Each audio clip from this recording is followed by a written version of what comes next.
IndiHome, dekatkan pengalaman. Pemirsa, di hadapan puluhan pemimpin dunia yang hadir dalam konferensi tingkat tinggi KTT G20, Wakil Presiden Republik Indonesia Gibran Rakabuming Raka menyampaikan apresiasinya terhadap kepemimpinan Afrika Selatan dalam mengarahkan G20 di tengah tahun yang penuh tantangan. Wapres Gibran pun menyatakan Indonesia menyambut baik fokus G20 pada keuangan berkelanjutan. Konferensi tingkat tinggi KTT G20 berlangsung di Johannesburg Expo Center, Johannesburg, Afrika Selatan.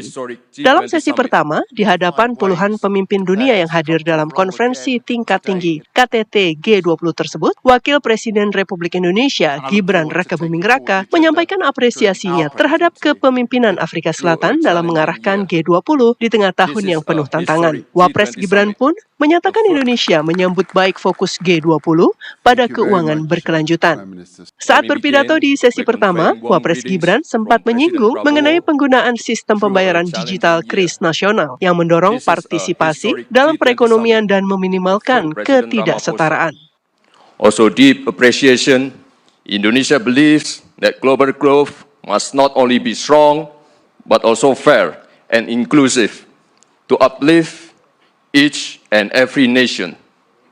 Indonesia welcomes the G20's focus on sustainable finance, yet ambition must go further to close gaps and to pursue adaptation, mitigation, and transition that is just and fair.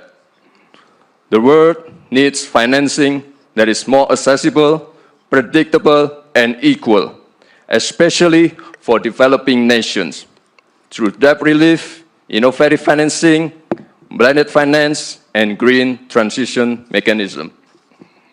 Indonesia allocates more than half of our national climate budget, around $2.5 billion annually, to support green MSMEs, agricultural insurance, and climate resilient infrastructure.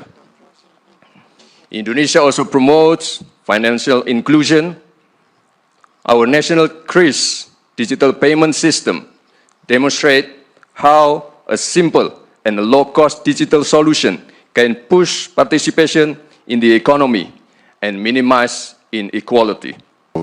Di dalam KTT G20, Wakil Presiden Gibran Rakabuming Raka menyampaikan pidato dalam 3 sesi. Sesi kedua, tema yang dibahas berfokus pada pembangunan dunia yang tangguh. Dan di sesi ketiga, Wapres membahas isu pekerjaan layak dan tata kelola kecerdasan buatan.